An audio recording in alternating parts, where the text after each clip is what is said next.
ประกวดចាញ់មែនប៉ុន្តែទទួលបានបទពិសោធន៍នេះគឺជាវីដេអូអនុស្សាវរីយ៍ការនាំក្មេងៗទៅប្រកួតបាល់នៅសាលាប្រវត្តិសាស្ត្រវត្តកផែង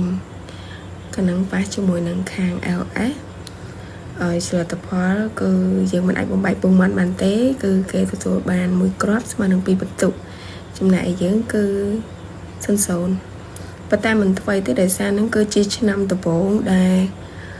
ពួកយើងទៅប្រកួតហើយក្នុងនាមខ្ញុំជាគ្រូផ្ទាល់ក៏ប្រវត្តិលើកទី1ហើយសិស្សក៏លើកទី1ប៉ុន្តែបានក៏ជួយជ្រោមជ្រែងនឹងការជួយបង្វឹកបន្ថែមពីអ្នកគ្រូនៅខាងវិទ្យាល័យថ្មគោលអរគុណអ្នកគ្រូខ្លាំងមែនទែនដែលបានចំណាយពេលវេលាមានតម្លៃមកជួយបង្វឹកក្មេងៗព្រោះមែនទែនទៅជាក់ស្ដែងខ្ញុំផ្ទាល់គឺអត់បានដឹងពីនីតិវិធីឬក៏របៀបរបបនៅក្នុងការប្រកួតបាល់បោះទេពួកអីធ្លាប់តែបរៀននៅថ្នាក់គឺគ្រាន់តែបរៀនតាមសភៅពុំហើយមានចំណេះដឹងតិចតួចកាលពីនៅរៀនគ្រូកុសលក៏ចែកទៅឲ្យសិស្សអញ្ចឹងទម្រង់នៃការលេងនិងវិន័យច្បាប់ផ្សេងៗគឺខ្ញុំអត់ដែលបានដឹងទេប៉ុន្តែពេលនាំសិស្សមកប្រកួតហ្នឹងបានជួបជៀបខ្លះដែរប៉ុន្តែក៏មិនដឹងទាំងស្រុងដែរអញ្ចឹងក្រោយពីប្រកួតតាំងទី1ហើយឲ្យសិស្សសម្រាប់ដូចជា10នាទីខ្ញុំអត់ច្បាស់ដែរហើយសម្រាប់ហើយយើងផ្ដល់ជាធីសាសលើកទឹកចិត្តផ្សេងៗអញ្ចឹងទៅឲ្យបាត់ហត់ញ៉ាំទឹកញ៉ាំអីអញ្ចឹងទៅក៏ទៅប្រកួតតាំងទី2មួយសាទៀតសិស្សខ្ញុំតាំងទី1ដំបូងគឺអត់ចេះលេងទេទី1គឺផ្លែកទីលានដោយសារតែទីលានដែលបង្ខាត់នៅសាលាគឺមានទំហំតូចជាងទីលាននៅកន្លែងគេផ្ទាល់អញ្ចឹងសិស្សផ្លែកទីលានអត់ហ៊ានលេងដំបូងហាត់ចេះលេងផ្លុំកញ្ចែរហូតបណ្ណៃរហូតទាំងខាងគេទាំងខាងយើងគឺបាត់ពិសោធន៍អត់មានដូចគ្នាលើកទី1ដូចគ្នាគ្រាន់តែថាគេវឹកហាត់បានចប់ឡប់ជាងខាងយើងវឹកហាត់បានតែមួយទឹកម្ដងមួយសប្តាហ៍ម្ដងនោះ1ម៉ោងទៀតហើយតទៅពេលចិត្តប្រកួតបានវឹកហាត់ដូចជាបាន2-3ថ្ងៃចប់គ្នាដែរហើយបើមិនបានអ្នកគ្រូនៅខាងវិទ្យាល័យគាត់ឯកទេសកីឡាមកប្រវឹកទេគឺមិនដឹងជាយកស្អីទៅធ្វើស្អីទេពួកអី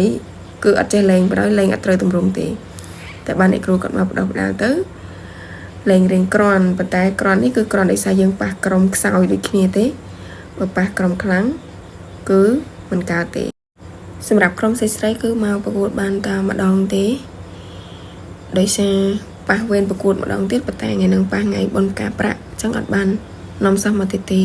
តែបើសិស្សប្រុសយកមកពីប្រកួតប៉ុន្តែបរាជ័យទាំងពីរប្រកួតដោយសារគេខ្លាំងយើងអត់សូវមានបទពិសោធន៍ប៉ុន្តែប្រហែលជាឆ្នាំក្រោយនឹងពង្រឹងខ្លួនឯងក៏ដូចជាពង្រឹងសិស្សឲ្យក្រាន់បើជាងហ្នឹងអាចនឹងមកប្រកួតនៅឆ្នាំក្រោយមួយសាទៀតដោយសារសិស្សកំពុងតែមានចំណងនៅក្នុងការលេងអញ្ចឹងបដោះក្មេងៗជំនាន់ក្រោយទៅគីឡូបានក្រាន់បើដែរមកសង្ឃឹមថាប្របែកពងមាន់បានប៉ុន្តែនៅតែអត់បានតែអត់ថ្មីទេពីព្រោះអីសិស្សខំមែនតើគ្រូវិញគឺយំទាលឡែតអីតែគ្រូគ្មានហត់ស្អីទេគ្រាន់តែឈោស្រែកឈោបជាទេប៉ុន្តែសិស្សវិញគឺប្រកួតពេញនីតិហើយខ្លះអត់ចង់ដូរទេដោយសារអីជក់លេងឲ្យចង់សងសឹកយកឈ្នះប៉ុន្តែអត់អីទេព្រោះកីឡាតែងតែមានចាញ់មានឈ្នះណាមួយយើងមកយកបទពិសោធន៍ទេនៅឆ្នាំដំបូងតែឆ្នាំក្រោយប្រហែលជាអាច